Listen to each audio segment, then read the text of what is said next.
wabarakatuh.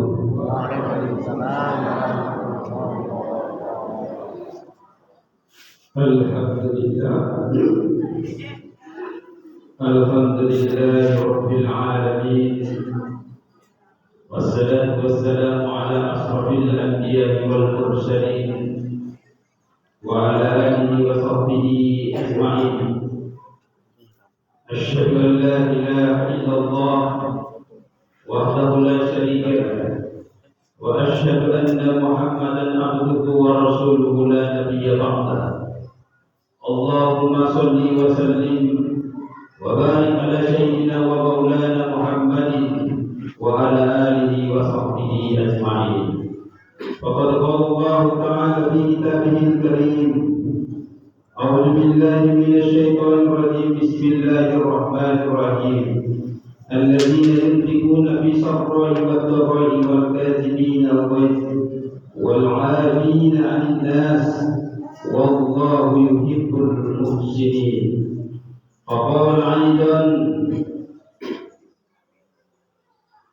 فقال أيضا والعشر إن الإنسان لفي خسر إلا الذين آمنوا وتواصوا بالحق وتواصوا بالصبر. صدق الله العظيم وصدق النبي الكريم ونحن على ذلك من الشاهدين والشاكرين والحمد لله رب العالمين. Bapak Ibu pengunjung majelis taklim dan sekaligus halal bil halal yang dirahmati oleh Allah Subhanahu wa taala. Yang saya hormati kedua takmir Masjid Ansarullah, dan yang saya hormati kedua majelis sekecamatan Batar Barat, dan yang saya hormati bapak-bapak yang berkesempatan hadir pada kesempatan ini, dan yang lebih utama ibu-ibu yang sudah berluangkan waktunya datang ke rumah Allah ini dengan kita sama-sama melaksanakan majelis taklim atau penyampaian ilmu taklim sesama kita sesama umat manusia. Tujuan kita tidak lain dan tidak bukan hanya mengharapkan ridha Allah Subhanahu wa taala. Di momentum yang masih fitrah ini, di momentum yang masih harum-harum ini, mari kita sama-sama berbenah diri, mengintrospeksi diri. Apapun yang pernah kita lakukan apapun yang pernah kita goreskan kepada sesama manusia, maka disinilah tempatnya untuk saling berbuka hati, memaafkan satu dengan yang lain. Inilah momentum yang kita tunggu.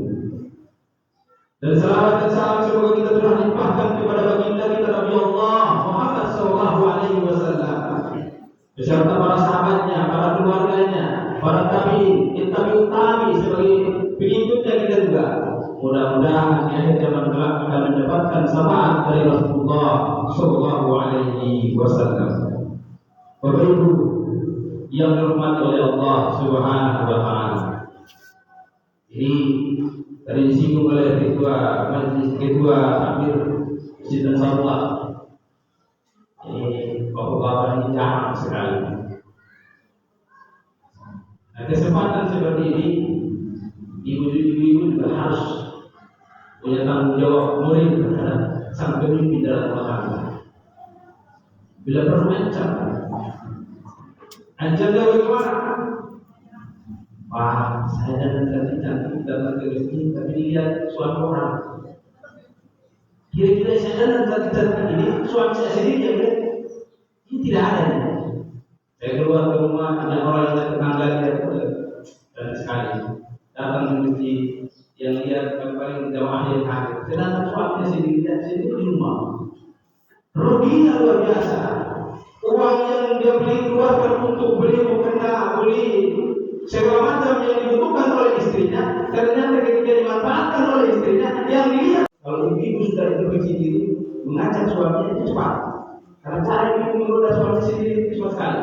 Beda dengan bapak-bapak, dia mengajak masalah.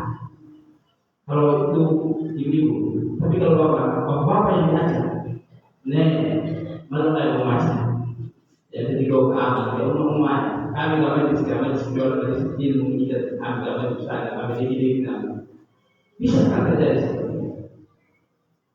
Nah, begitu seperti ini, bukan yang masuk surga itu sendiri yang akan masuk, tetapi akan ditarik oleh suaminya dan keluar.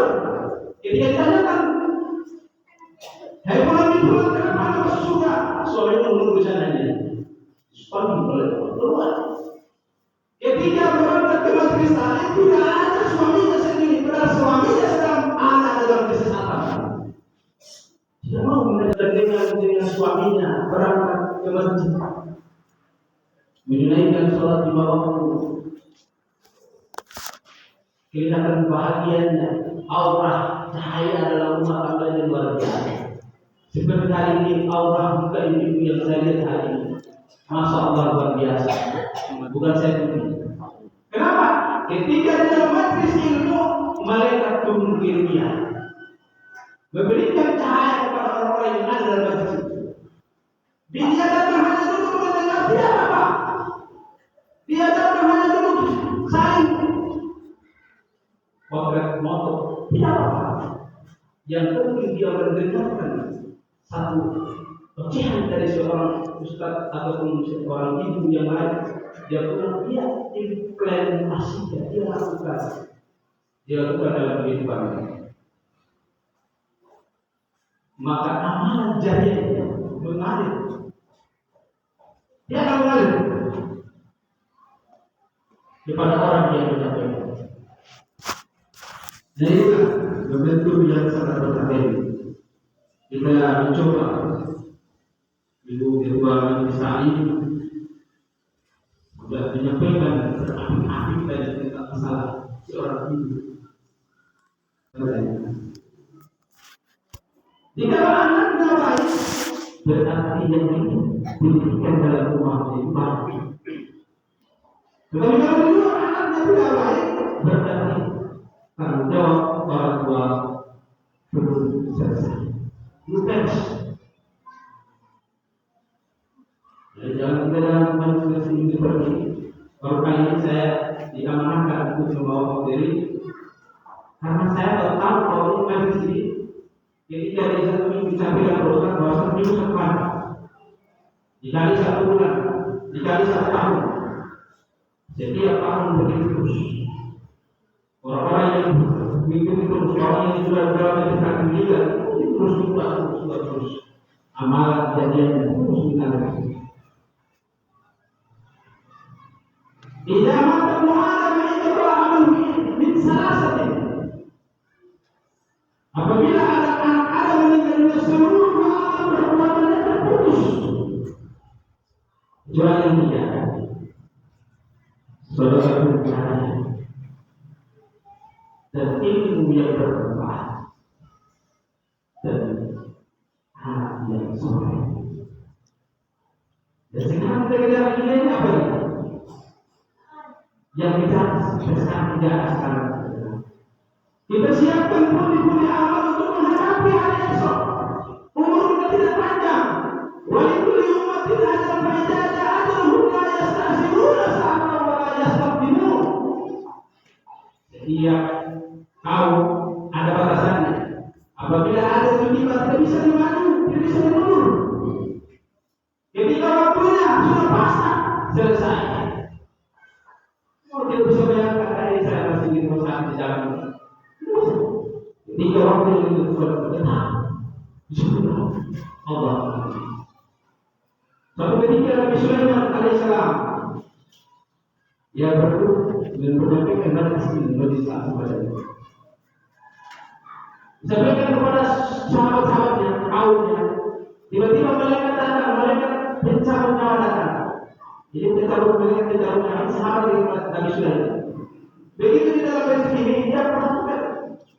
Orang malaikat datang, teman-teman yang ada, teman-teman Nabi, ada yang sahabat-sahabat itu diperhatikan satu persatu. Ada satu orang yang diperhatikan oleh malaikat terus, diperhatikan terus. Ketika malaikat itu panik, mau eksekusi, dia panik. Ya, Sulaiman dari Sulaiman saya keluar. Begitu Nabi Sulaiman menyiapkan dan malaikat mencabut nyawa keluar dari masjid, orang yang tadi itu bertanya, ya Sulaiman, siapakah yang tadi? Nabi orang yang tadi itu cabut nyawa sejak kapan dia mendapatkan semangat dalam yang sudah ukur dia untuk lokasi waktunya di mana, tempatnya di mana, jam berapa dia sudah cek. Itu tempat singgahnya ketemu dengan Nabi Sulaiman dan cek. Begitu Nabi Sulaiman menyampaikan bahwa yang datang itu adalah malaikat pencabut nyawa, orang yang tadi gemetar. Kenapa? Karena saja orang yang masuk tadi itu dia adalah orang yang tak bisa dilihat terus. Seorang pemuda yang tak bisa dilihat terus. Dia Nabi Sulaiman, perhatikan terus. Saya takut. Nabi Sulaiman ini dia bisa berkata apa saja. Maka Nabi Sulaiman kalau Anda takut kalau begitu saya kasih tahu jauh-jauh. Di bawah angin. Nabi Sulaiman bertanya, bawa si pulang dan pulang ke gunung.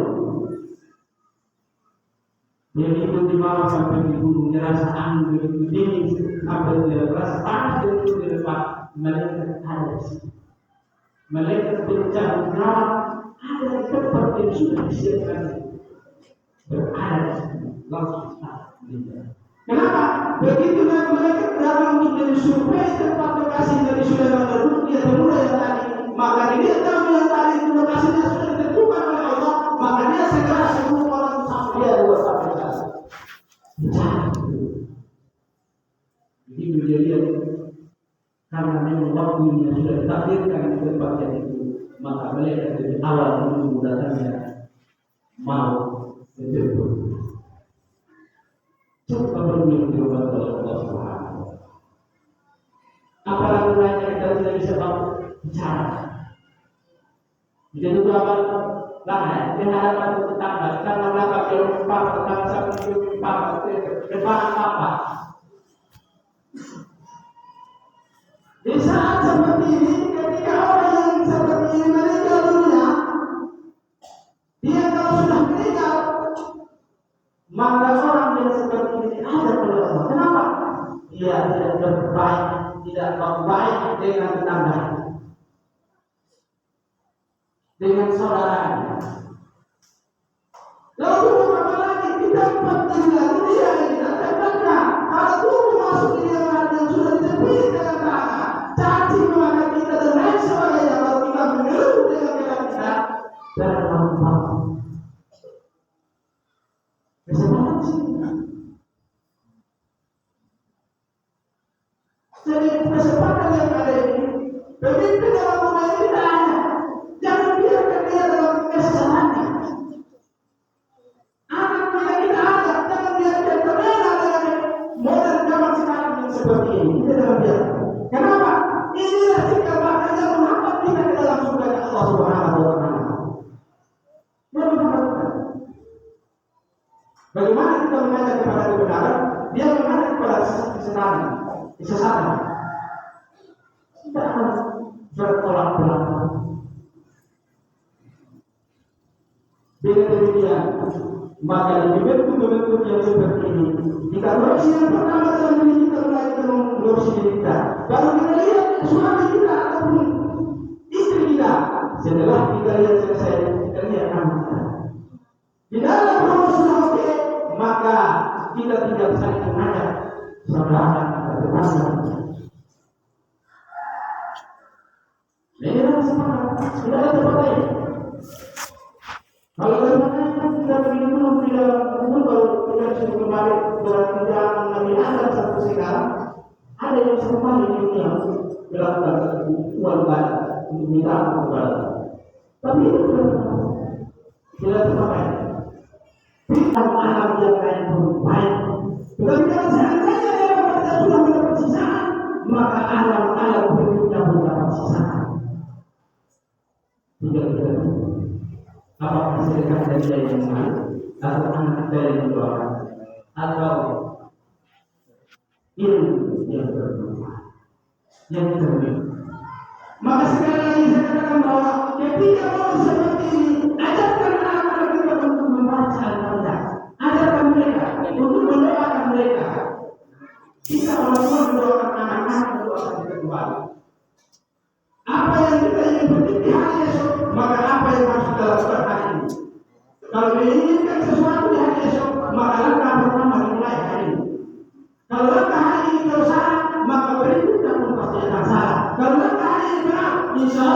di langkah terakhir akan benar. Jelas bahwa dengan biarkan sedang usaha kepada kita di dalam hati seperti ini. Saya tak suka selalu kepada manusia. Tinggal seorang istri keluar dari rumah, suami yang pertama pasti akan menggoda dengan suami. Sebelum ada suaminya, orang keluar menaik ke hati sebuah usia itu, mungkin ada baik, mulai sedikit dalam hati. Satu yang sudah berbeda. Di bentuk dia seperti ini terjaga.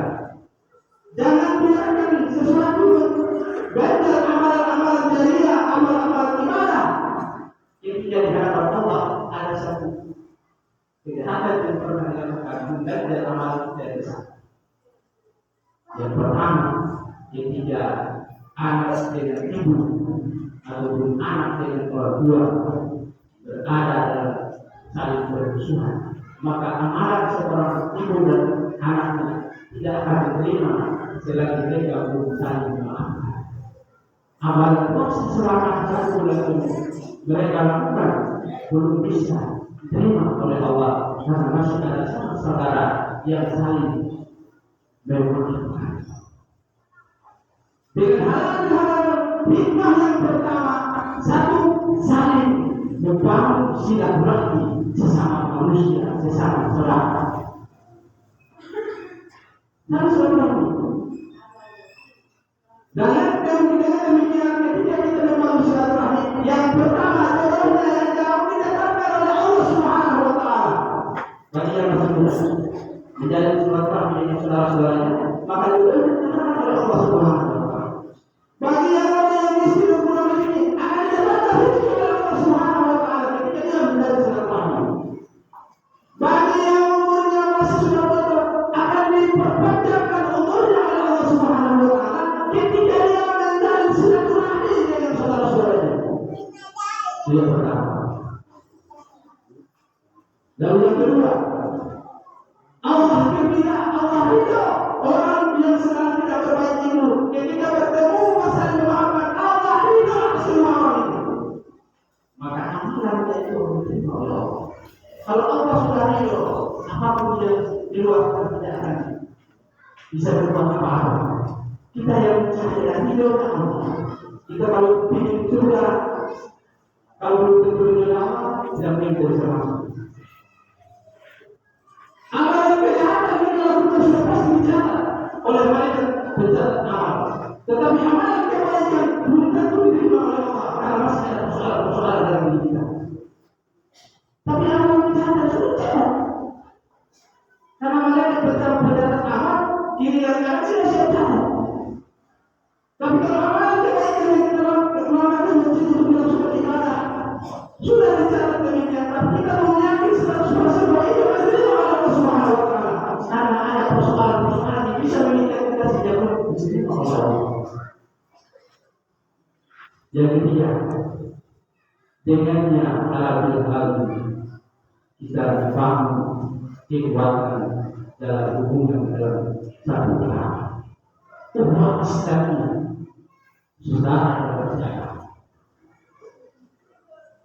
Bukan gara-gara keturunan dari sejarah mengukur saudara, tetapi yang namanya Islam itu adalah saudara.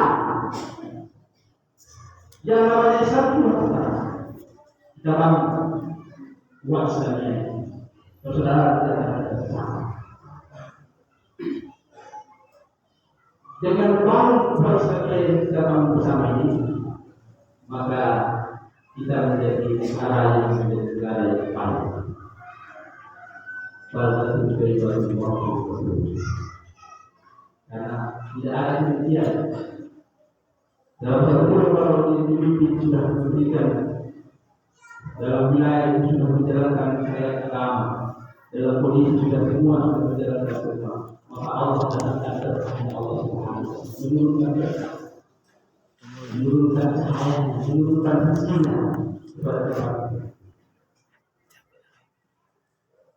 Begitu yang berbuat oleh Allah Subhanahu Wa Taala. Dibentuk seperti ini. Salah satu hikmahnya adalah kita menurunkan anak-anak. orang yang bisa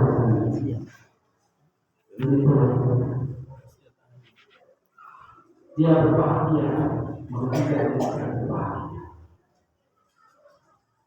Ada rezeki dari keluar maupun mati sabit. Kita keluarkan untuk berbuat jalan Allah. Kita sedekahkan kepada anak yatim. Allah, jika kita berada di hadapan Allah, kesaksian dan kebaikan bisa memberikan keterangan kesaksian. Maka dari itu kita juga menjaga salah satu kewajiban kita sebagai Allah, yaitu jangan sampai majlis kita jarang, sholat kita tinggalkan, sholat harus kita tinggalkan. Menurut Allah Subhanahu wa Ta'ala, mungkin pas itu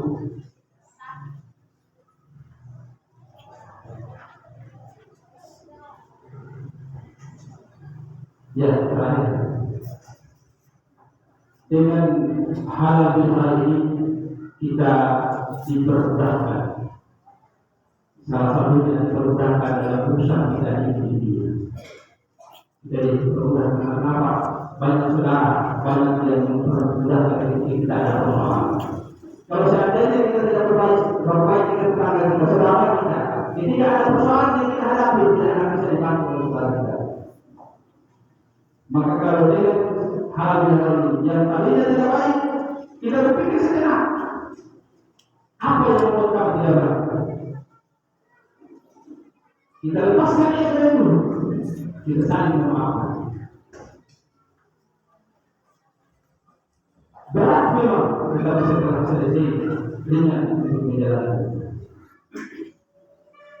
Ketika Nabi Muhammad SAW menyampaikan, ketika anak Adam sebelum berendah di hadapan Allah keluar dari tempatnya, jika bisa oleh Allah, maka Allah bertanyakan 4 hal. Yang pertama adalah umur yang kita miliki.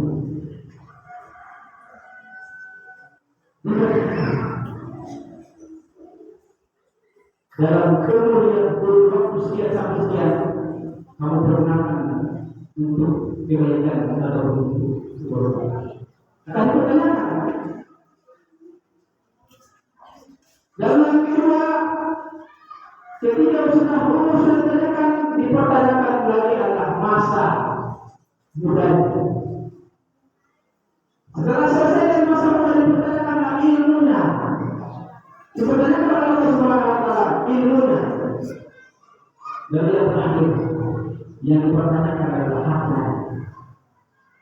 Entah ini bapak mama yang saya rasa-rasanya kita menganggap bahwa itu berat sekali luar biasa. Yang terakhir, maka di mulut pun masih ada umur, masih ada nafas yang bergerak dalam diri kita. Kita Islam ini kembali melihat dan sampai kita persoalan mentah, persoalan alam dalam tubuh, persoalan dunia yang menyangkut dengan saudara kita yang lain. Kalau masih seperti itu, selesaikan dengan cara yang baik. Sangat berbahaya sekali. Itu masalah akan dipertanyakan oleh Allah Subhanahu wa Ta'ala. Mungkin dari saya kemudian kalau penyampaian saya kurang sopan dan mohon maaf kalau ada lebihnya itu dari Allah Subhanahu wa Ta'ala. Mudah-mudahan kita bisa hikmah dalam kehidupan kita satu persatu. Walaupun memang tidak bisa sama sekali kita mencoba untuk yang paling afdal adalah salat waktu kita perbuatkan. Karena dalam salat amalan yang pertama yang bisa kalau salat terbaik insya Allah amalan yang lain terbaik. Jika salat yang diterima oleh Allah maka amalan yang lain tidak akan diterima oleh Allah. Jadi kita perhatikan bahwa salat itu yang utama. Karena kita bisa oleh Allah yang pertama bisa kita sholat. Maka itu kita saling mengingatkan satu dengan yang lain. Mudah-mudahan kita berada dalam Allah Subhanahu wa Ta'ala. Wallahu a'lam. ta'ala.